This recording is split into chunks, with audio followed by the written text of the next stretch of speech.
Hello बच्चों, कैसे हो आप सब। आज हम पढ़ेंगे विद्युत घंटे की कार्यप्रणाली। विद्युत घंटी कैसे कार्य करती है। तो सबसे पहले हम पढ़ेंगे विद्युत घंटे की संरचना के बारे में कि विद्युत घंटे में होता क्या क्या है। विद्युत घंटी में दो लोहे की छड़ होती है जो यहाँ पे दिखाई गई है, ठीक है ना।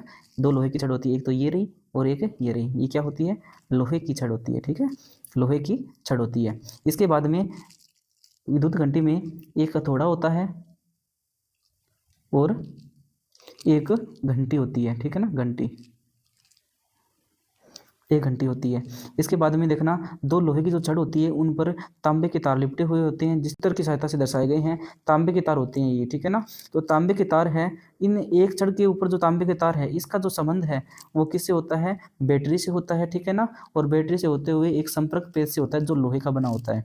दूसरी ओर जो छड़ है लोहे की, इसका संबंध है, इसके जो तार है तांबे की, इनका संबंध है वो हथौड़े से भी होता है और संपर्क पेज से भी होता है। तो देखोगे आप, सिक्स क्लास में आपने पढ़ा है कि जब विद्युत परिपथ पूरा होता है, जैसे ही संपर्क पेज से ये तार जुड़ेगा तो हमारा परिपथ क्या हो जाता है? पूरा हो जाता है, ठीक है ना। और विद्युत धारा प्रवाहित होने लग जाती है। आपने पढ़ा होगा कि विद्युत धारा के दो प्रभाव होते हैं। एक तो होता है विद्युत धारा का तापीय प्रभाव और एक होता है विद्युत धारा का चुंबकीय प्रभाव। आपने चुंबकीय प्रभाव में आपने सुना होगा कि जब कुंडलियों में विद्युत धारा प्रवाहित होती है तो जो कुंडली है वो अपना चुंबकीय प्रभाव दर्शाती है। जैसे इसमें भी चुंबकीय प्रभाव ही लागू होता है। जब परिपथ में विद्युत धारा प्रवाहित होती है तो ये जो दोनों कुंडलियां हैं, ये एक तो ये और एक ये दोनों कुंडलियां हैं, ये दोनों कुंडलियां चुंबकीय प्रभाव प्रदर्शित करेगी। और जैसे ही चुंबकीय प्रभाव प्रदर्शित करेगी तो ये जो हथौड़ा है ये अपनी ओर क्या करेगी? हथौड़े को अपनी ओर आकर्षित करेगी। ये हथौड़ा है ये इधर लोहे की छड़ की तरफ आएगा और लोहे की छड़ की तरफ आएगा तो ये हथौड़ा है ये किसके टकरा जाएगा?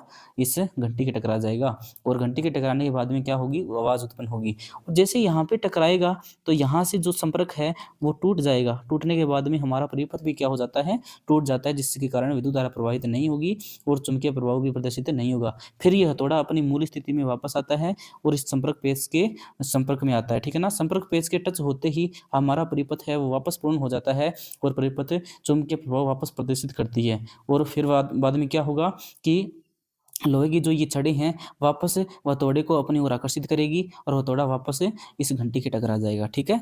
फिर वापस क्या होगा कि वापस परिपथ टूट जाएगा और वापस परिपथ टूटने के कारण विद्युत धारा प्रवाहित नहीं होगी। फिर वापस अपनी मूल स्थिति में आएगा और मूल स्थिति में आने के बाद में वापस क्या होगा? चुंबकीय प्रभाव प्रदर्शित होगा। ऐसे ही पूरी प्रक्रिया चलती रहती है और हथौड़ा है वो घंटी के टकराता रहता है। जैसे हमें विद्युत घंटी सुनाई देती है, बजती है ना, वो इसी कि कार्य पर आधारित है, ठीक है ना। विद्युत धारा के चुंबकीय प्रभाव पर आधारित है। अब मैं आपको बताऊंगा कि किस तरह विद्युत घंटी कार्य करती है, ठीक है। इसमें देखो आप, विद्युत परिपथ पूरा हो रहा है और इसके साथ में ये जो कुंडलियां हैं, ये जो कुंडलियां हैं ये इस हथौड़े को क्या कर रही है? अपनी ओर आकर्षित कर रही है। और जैसे ही आकर्षित करेगी तो देखो यहाँ पे क्या है? जैसे ही वो अपना हथौड़ा अपनी ओर आकर्षित करेगी तो यहाँ से परिपथ टूट जाएगा, ठीक है ना। और परिपथ टूटने के बाद में वापस अपनी मूल स्थिति में आ रहा है और वापस मूल स्थिति में आने के बाद में वापस इसमें चुंबकीय प्रभाव उत्पन्न हो रहा है, वापस इस घंटी के टकरा रहा है, ठीक है ना। इस तरह हमारी जो प्रक्रिया है वो चलती रहती है, ठीक है।